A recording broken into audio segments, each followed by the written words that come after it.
Good morning and welcome you all to this session of the course on fluid machines. Last class we started the discussion on Francis reaction turbine and we discussed the basic components of the Francis reaction turbine, which is a typically radial inward flow turbine. We have recognized the guide vanes, stay vanes, the runner blades, the purpose of the draft tube and the different terminologies as far as the energy per unit weight, that is the head of the machine is concerned, that the head across the turbine, net head producing the work or the gross head, and how a draft tube increases the net head producing the on the turbine by keeping the turbine at a higher altitude from the tail race level. All these things we discussed.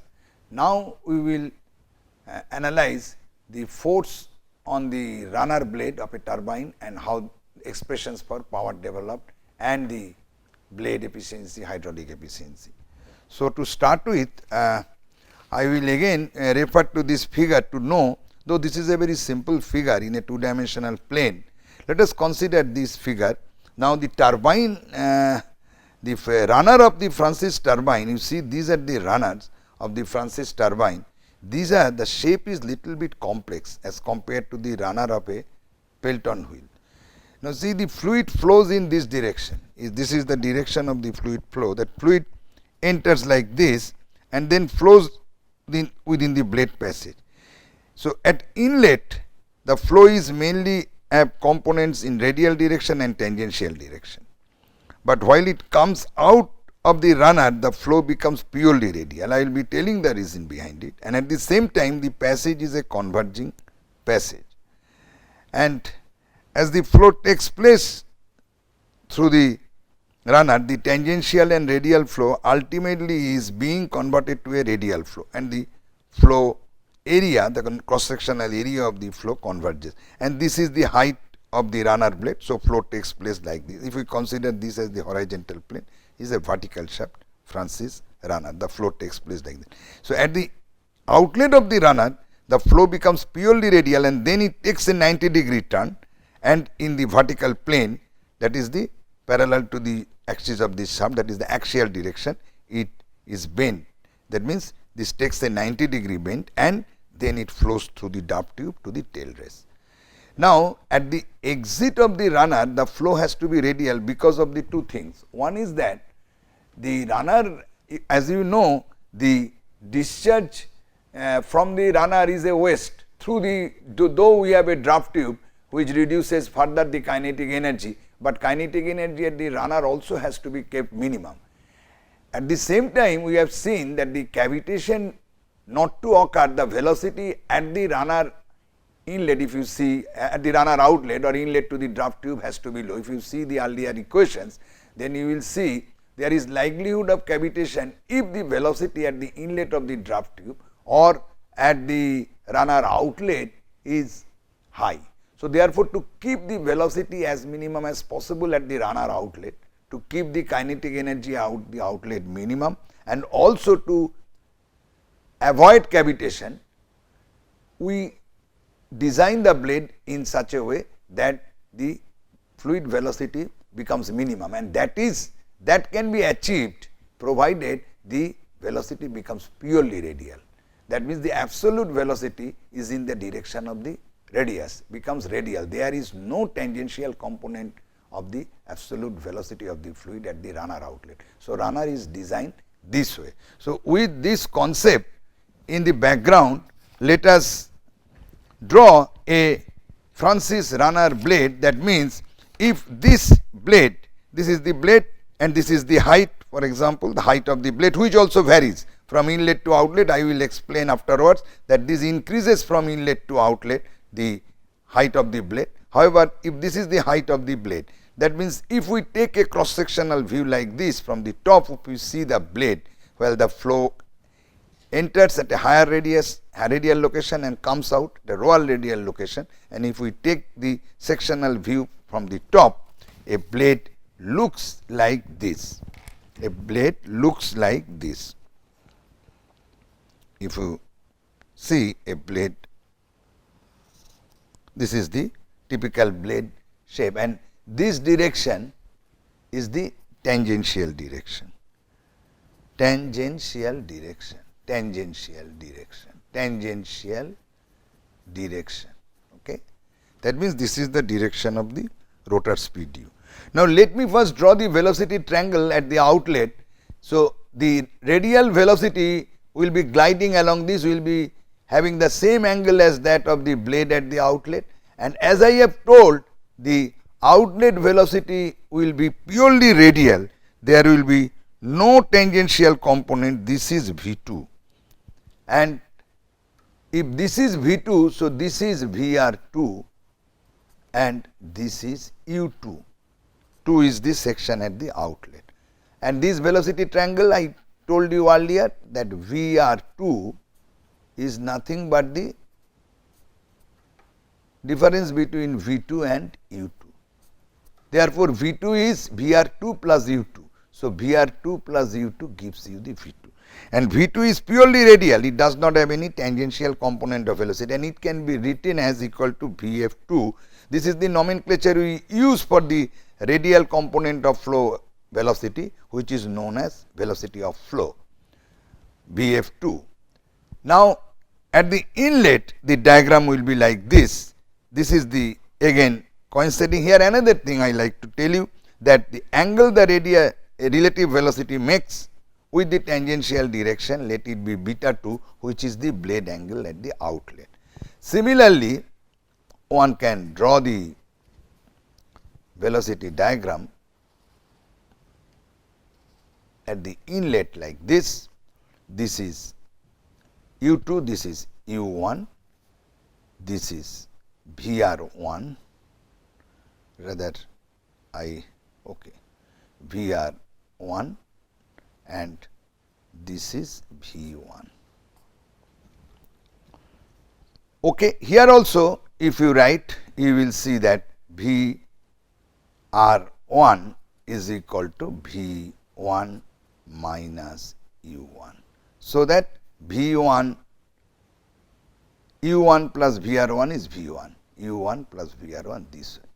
Now, this angle we define, or this angle whatever you call, if this angle is defined as the angle beta 1, that is the angle at the inlet of the runner at the inlet, that is the angle of the relative velocity at the inlet, and the angle which the absolute velocity at the inlet makes, the nomenclature usually given alpha, alpha 1, where alpha 2 is 0 in this case at the outlet, that is the velocity, absolute velocity makes with the tangential direction, this is the tangential direction, is nothing but the angle of the guide blade, because the guide blade directs the fluid to the runner. So, from the guide blade, the fluid velocity relative to the guide blade means guide blade or guide vanes are static. So, therefore, this is the absolute velocity, this is the angle of the guide vane. And here we have a flow component of velocity. So, VR1, this velocity is, this is Vf1, and this one is therefore, Vw1, that means the tangential component of the inlet velocity V1. The outlet velocity tangential component is 0, here Vw2 is 0. Okay. This is the nomenclature for the velocity triangles or the velocity vector diagram at the inlet and outlet of a Francis turbine. Now, here two things are very important. Francis turbine inlet is having a velocity which has substantial tangential and radial component of velocity. As it flows through the turbines, the flow is mostly in tangential and radial direction, but at the outlet the tangential component reduces to almost 0 and the flow comes in a purely radial direction, that is absolute velocity direction is radial, that is perpendicular to the tangential direction. This has no component in the tangential direction. So, this is the diagram. Now, let us find out the value of inner head per energy per unit mass, not head. Head is energy per unit weight. Unnecessarily I am not using this G. So, energy per unit mass that is being delivered to this runner by the fluid as it passes through it. So, this we know is given by V, we use this Euler turbine equation VW2 U2. Since in this case this is 0, this becomes VW1 U1. Achha, here one thing you have to remember, that U1 is given by, what is U1? U1 is given by ND1, pi ND1, sorry, 1 pi will be there, and U2 will be given by pi ND2. Okay? Since D1 is more than D2 and N is constant, U1 is always higher than U2. So, while drawing this vector diagram, one has to take care of that U1 should appear bigger than U2. That is just for a sense. Now, therefore, VW1 U1. Now, VW1 can be expressed, now little bit trigonometry, the fluid mechanics concept ends here. Now, little bit trigonometry afterwards, the VW1 is VF1 cot alpha 1, VF1 cot alpha 1, well, and U1 can be written as, that is VW1 minus this one. VW1 is VF1 cot alpha 1, that means this one minus this one, this is VF1 cot this angle 180 degree minus beta 1. So, if we denote this obtuse angle as beta 1, it will be plus VF1 cot 180 degree minus beta 1, which is minus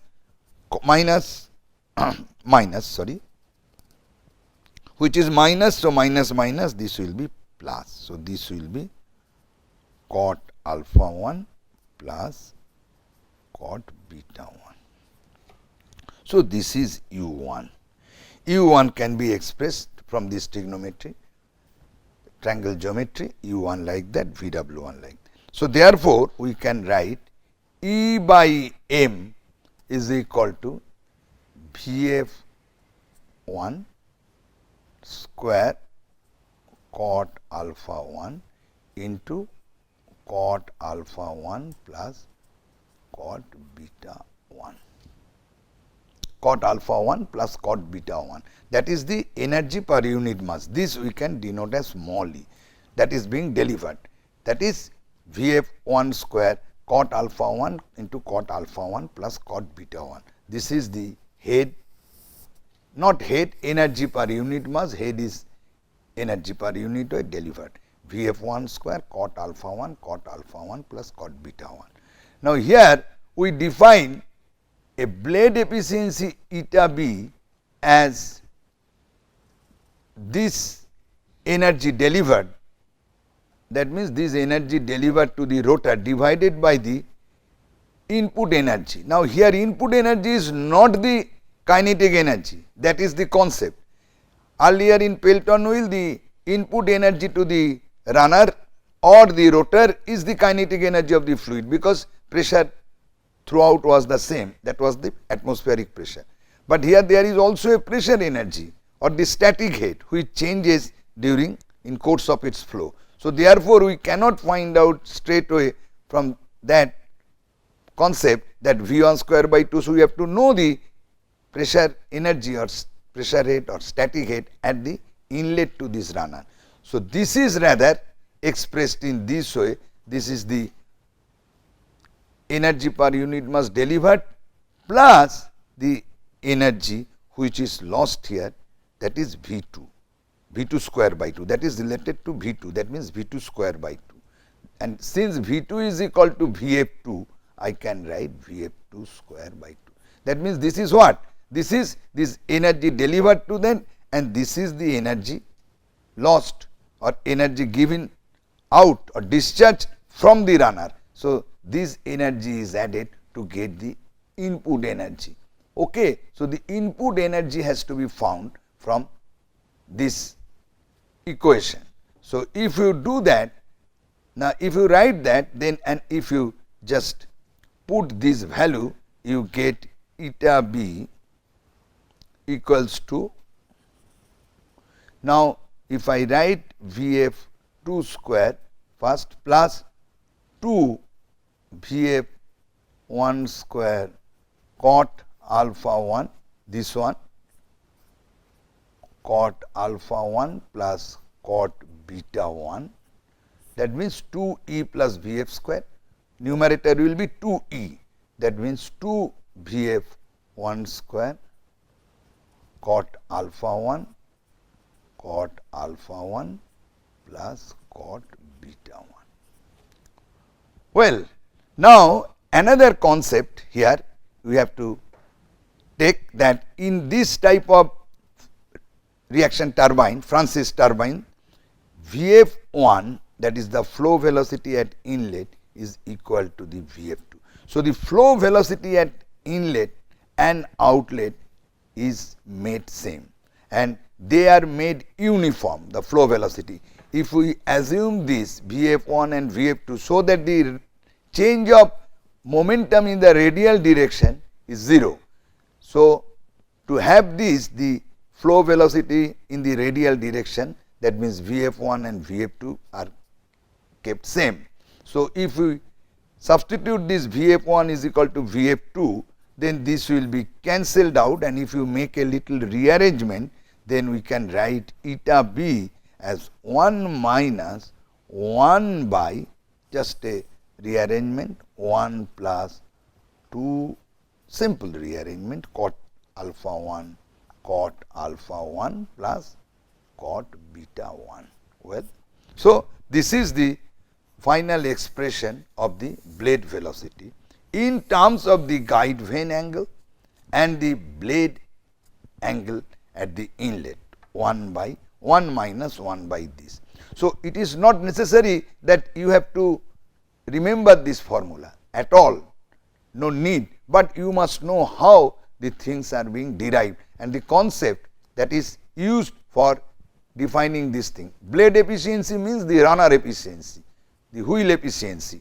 So, here we use the energy delivered to the wheel from the Euler's turbine equation, or the runner divided by the energy input at the runner, which is found by output plus the loss in the form of the kinetic energy at the outlet. So, this way we find out this eta, because here we cannot simply use the kinetic energy at the inlet, because with respect to the outlet, the pressure energy or static head is higher at the inlet. So, this change has to be taken into account along with the kinetic energy, which is manifested through this. Here is only the concept. Afterwards, some trigonometric and algebraic manipulation gives you this value.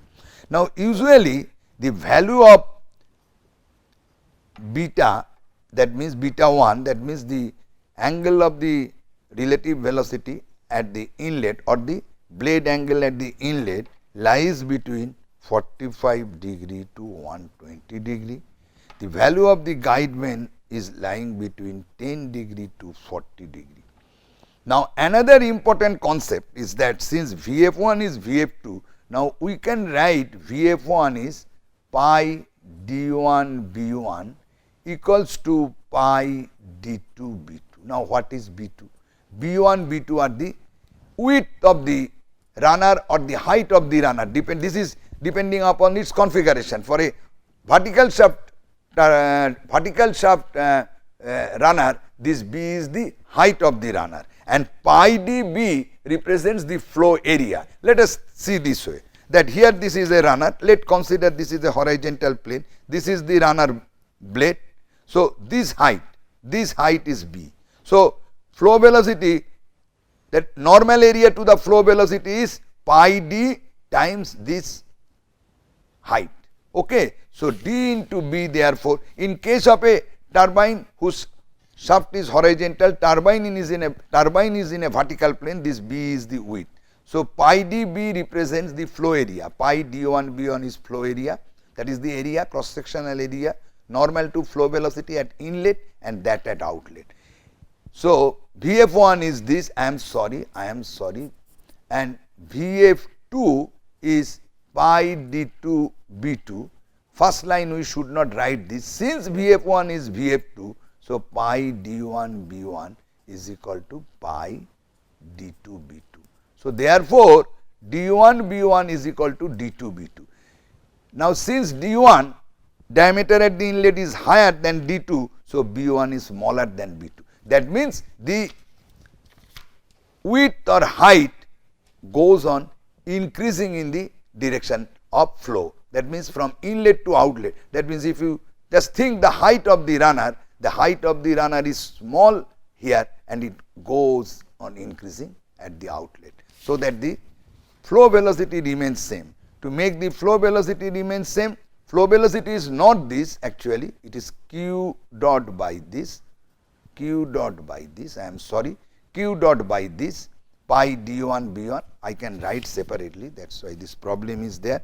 Q dot can be written as Vf1 into pi d1 b1 separately. Q dot is same written as Vf2 pi d2 b2. Q dot is same because the flow is steady, and if we consider Vf1, Vf2 are same, then the conclusion is d1 b1 is d2 b2. That means, the width or height, sorry, not this one, increases from inlet to outlet, because inlet d1 is greater than d2, it is radially inward flow. That means, the inlet diameter is more than the outlet diameter. So, therefore, inlet width or height is less than that at the outlet. So, this is the concept for this geometry, and usually the value of B by D at the inlet B1 by D1 is kept at between 0.6 to 0.66. Okay. Now, next we will see, we will derive the expression of specific speed of such a runner. Similar way as we did for Pelton wheel, specific speed for the turbine, let us write as n p to the power half h to the power 5 by 4.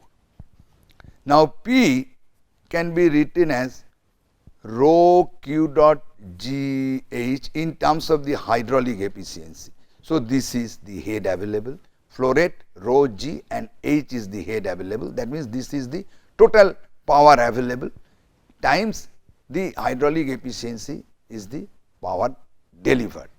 Okay. Total head available multiplied with the mass flow rate into hydraulic, the way we did earlier. So, if you now put this there, then what we get? We get n p half, we get n rho q dot g h eta h half, and h, if you just cut eta h half, this h and this h you write h half h 5 by 4, that means h minus 3 by 4, h to the power half minus h to the power 5 by 4, I write like this. Now, if you write n as u1 by pi d1, where u1 is the blade velocity or runner velocity at inlet and d1 is the diameter at the inlet. Again, we have u1, we found out from the trigonometric relation Vf1 cot alpha 1 plus cot beta 1. Okay. So, therefore, we can write n as, just substituting this Vf1 cot alpha 1 plus cot beta 1 divided by pi d1. So, this is the value of n. Now, if we have, now before substituting the, we have to find out the value of h. Now, we know gh already, E plus V. How do you know that? Because earlier we told that the energy per unit mass that is supplied to the fluid or available to the turbine or available to the turbine by the fluid. By definition, this is the H, that is in terms of head. So, GH is E plus Vf2 square by 2, then H is equal to 1 by G E plus Vf2 square by 2, and this becomes 1 by G. Already we know these things. What is this? Vf1 square by 2, we can take common 1 by G Vf1 square by 2 into 1 plus 2 cot alpha 1 into cot alpha 1 plus cot beta 1. This you can make a second bracket, and this is third bracket. So, this is 1 by G. E is also Vf1 square by 2 plus, that is already we have taken Vf2 square is equal to Vf, here we have used Vf2 is Vf1. So, this we have taken common 1 plus the E is Vf square by 2 into cot alpha 1 into cot alpha 1 plus cot beta 1, already we derived earlier, and Vf2 is equal to Vf1. So, take Vf1 square common and then it becomes this. And if you put this value of H and this value of N finally in this expression of NST, then you get an expression like this. NST is equal to, if you put this value, then you get an expression. I write here separately, you just see it, there is nothing great. If you do, you will get it. It is simple algebra. 2 to the power 3 by 4, G to the power 5 by 4, rho eta H in terms of q dot half divided by pi d1, Vf1 to the power minus half, cot alpha 1 plus cot beta 1 into 1 plus 2 cot alpha 1 plus cot beta 1 to the power minus 3 by 4. There is no need of remembering this formula, but this is the way this has been derived, one must know. And Vf1 is equal to q by pi d1 b1. One can, this is Vf1 q half minus half, that means this can be taken together as q dot by Vf1 to the power half, and q dot by Vf1 can be replaced as pi d1 b1, and another expression will come. So, this way one can express the specific speed in terms of inlet guide vane angles and the inlet blade angles. Usually these things are known: rho, the hydraulic efficiency of the turbine. For a given flow rate, this depends upon this diameter of the rotor and this alpha 1 beta 1. Diameter means diameter at the inlet, diameter of the rotor, no, this is diameter of the runner blade at the inlet, alpha 1 and beta 1. Now, the value of the specific speed usually lies between 50 to 400. Again I tell you, the meaning of this is the Francis turbine works most efficiently within this range of specific speeds, and the values of alpha 1, beta 1 and the values of B by D at the inlet already has been told earlier. So, with these values, if you put here, the NST will come as 50 to 400, but if you choose a value of D1, otherwise if we know the specific speed, we can find out the value of D1. So, this is one guiding equation for designing the turbine for a given specific speed. Actually, specific speed we have to know for which we are going to design this turbine. Turbine is suitable for this specific speed, which is much higher than that of the Pelton wheel. That means, this is for relatively lower head as compared to that of a Pelton wheel. Okay, thank you.